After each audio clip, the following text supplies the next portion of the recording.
Chapter 17. To Homelessness. What a hitherto unknown stillness enveloped me now, brother, as I again entered the house after stationing my people, each man at his post. That I didn't hear the voices of my wives, it wasn't that alone. It was also that I heard their voices going out of the gate, away into the distance. It was that there was no possibility of suddenly hearing out of any corner those scolding tones growing gradually shriller and shriller until they finally united, or rather became disunited, in one cacophonous brawl duet. It was that which lent to my house an air of unspeakable quiet, which as yet I could hardly bring myself to believe in. As I stood there, my palace, surrounded by its beautifully laid out parks, seemed to me more splendid than ever before, and I trembled at the thought that all this magnificence was to be utterly destroyed within a few hours by the infamous band of robbers. Fear for my own life troubled me far less than the cruel conviction that these well-cared-for avenues of trees would be laid waste, these artistically hewn marble pillars hurled down, and that all this, the building up of which had cost me so much thought and such tedious effort, whose completion had filled me with so much joy, would be a heap of ruins when the sun rose again. For only too well did I know the traces left by Angulimala. There was, however, no more for me to do now but wait, and it was still yet several hours before midnight. I had for years been living in a ceaseless round of business and pleasure. Never a moment had I taken in which to come to myself. And as I sat there with nothing to do, alone in a room, opening into the pillared hall on the one side and into the garden on the other, in the midst of all the death-like stillness of the palace, I lived through the first hours, in a sense, since my earliest youth, which entirely belonged to me. My suddenly unfettered thoughts began to focus for the first time upon myself. My whole life passed in review before me, and looking upon it as a stranger might have done, I could find no pleasure whatsoever in the sight.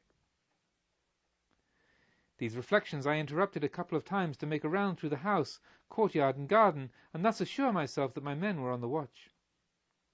As I stepped out for the third or fourth time from between the pillars, my eyes, trained upon many a caravan journey, at once told me that from the position of the stars and constellations that it was but half an hour to midnight. I hastily went the rounds again, and exhorted my people to be keenly on the alert. I myself felt the blood hammering in every vein, and my throat seemed to contract from the anxiety and the strain. Going back to my room, I sat down as before, but no thoughts would come. I felt a heavy pressure on my breast, and soon it seemed to me as though I should suffocate. I sprang up and went out between the pillars to inhale the cool night air.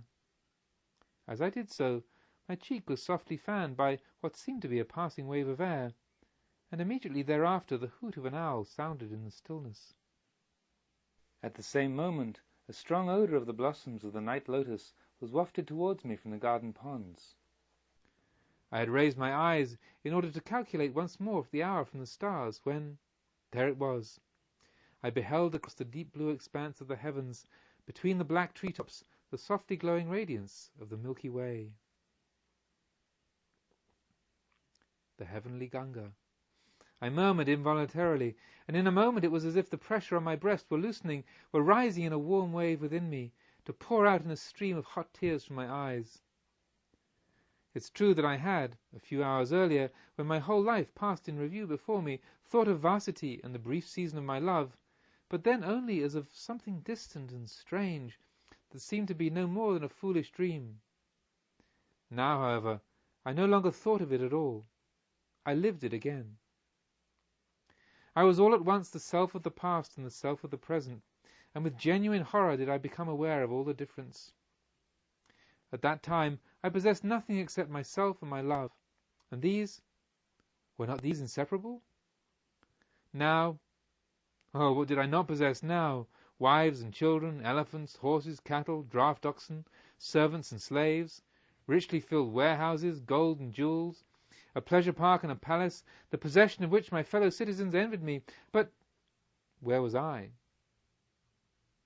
As in some blighted fruit, the kernel had dried up, disappeared, and everything had turned to empty shell. Like one awakening, I looked around me. The extensive and beautifully timbered park, lifting its dark treetops against the night sky, sown with myriads of stars and threaded by the Milky Way, and the proud hall where the alabaster lamps glowed between the pillars, these suddenly appeared to me in quite a new light. Hostile and threatening, they surrounded me like magnificently glistening vampires, which had already drained almost the whole of my heart's blood, and were now gaping greedily for the enjoyment of the last drops, after which there would remain nothing but the withered corpse of an abortive human life. A distant and undefinable noise, murmurs of footsteps as it seemed to me, caused me to start up. Unsheathing my sword, I sprang down a couple of steps and there stood still to listen. The robbers? But no. Everything was silent. Everything remained silent. Far and wide, nothing moved. It was only one of those unfathomable sounds which belong to the stillness of the night, one of those which so often by the watchfires of the caravans had caused me to spring to my feet. Outside, there was nothing. But what was that within me? This was no longer terror which made my blood beat in my temples, nor yet the courage of despair. No, it was exultant jubilation. Welcome, you robbers. Come, Angulimala, lay it all to waste. Reduce it to ashes. These are my deadliest enemies whom you destroy. That which would crush me, you take away. Here, here, to me. Immerse your swords in my blood. It is my bitterest enemy you pierce, this body devoted to sensuality, given over to gluttony. It is my saddest possession, this life which you deprive me of. Welcome, robbers, good friends, old comrades. It could not be long now. Midnight was past, and with what joy did I look forward to the combat. Angulimala would seek me. I wished to see whether he would be able this time also to strike my sword out of my hand.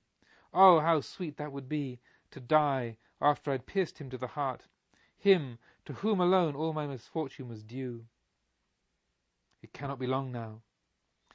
How often I repeated that comfort to myself as hour passed hour that night. Now, at last! No. It was a rustling in the treetops, which died away in the distance, to rise again as before. It sounded as though a great shaggy animal had shaken itself. Again and again it was repeated, and then there sounded the shrill cry of some bird. Were not these the signs of approaching day? Fear made me cold. Was it possible that I was to be disappointed? Yes, I trembled now at the thought that after all the robbers might not come. How closely within my reach the end had appeared to be, a short exciting fight and then death, scarcely felt. Nothing seemed to me to be so hopeless now as the wretched prospect of being found here in the morning in the old surroundings, my old self again, and again bound to the old life. Was that really to happen? Were they not coming, my deliverers? It must assuredly be high time, but I didn't even dare to look. Yet how was that possible? Was I after all the victim of some illusion, when I recognized Angulimala in that wanderer? Again and again I asked myself the question, but that I could not believe. And yet if it were he would be sure to come this night. He would certainly not have appeared at my house in his very clever disguise without a purpose, only to disappear again as though the earth had swallowed him, for I had caused inquiries to be made, and I knew that he had begged for alms nowhere else. The drowsy crowing of a young cock in the courtyard nearby woke me out of my brooding.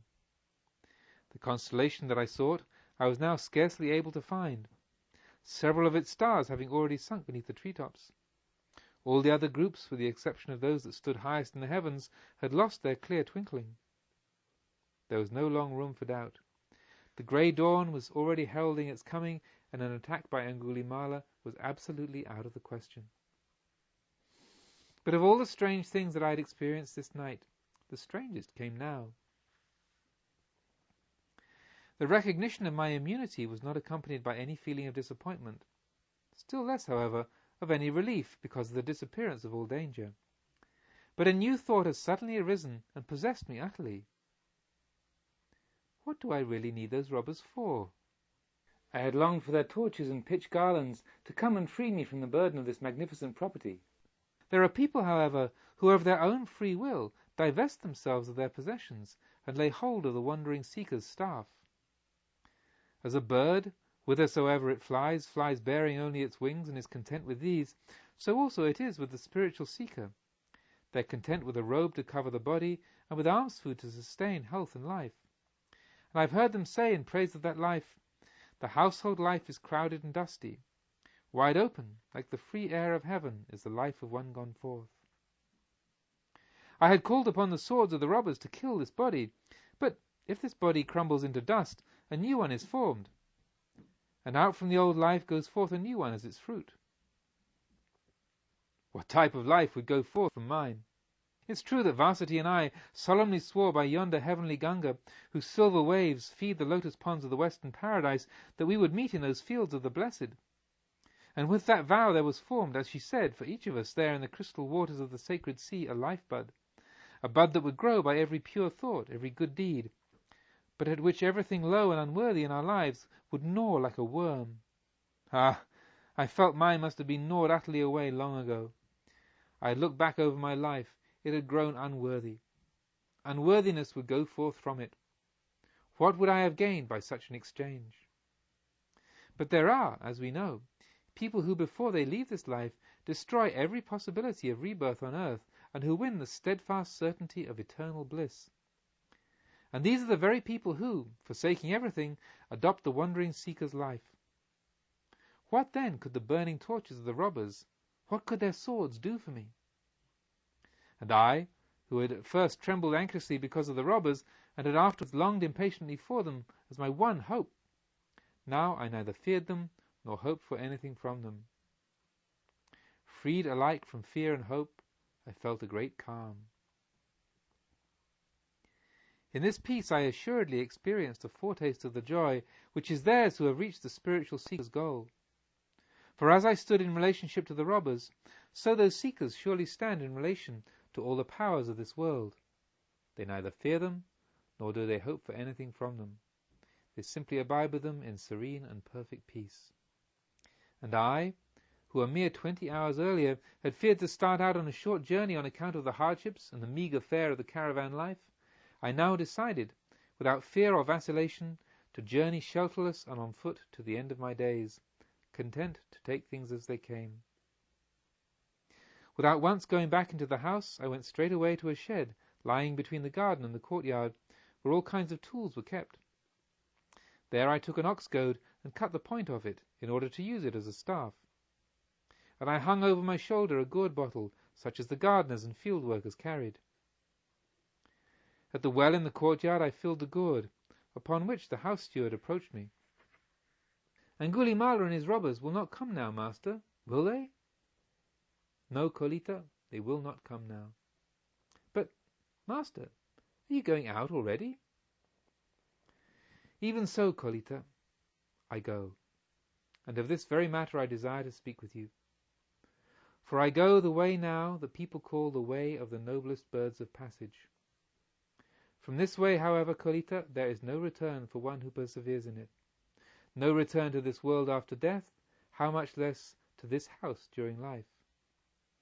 But the house I give into your care, for you have been faithful unto death. Administer the house and fortune until my son attains to manhood. Give my love to my father, my wives, my little girls, and the boy, and farewell. After I had thus spoken and freed my hand from the good Kolita, who covered it with kisses and tears, I walked towards the gate, and at the sight of the gate-post beside which the figure of the wanderer had stood, I thought, if its likeness to Angulimala was but a vision, then I certainly have read the vision right. Quickly, and without looking back, I went through the suburb with its gardens. Before me the desolate, far-reaching country road lay stretched out in the first grey shimmer of the dawn, as if it went on and ever on for all eternity. Thus, Venerable One, did I adopt the life of homelessness.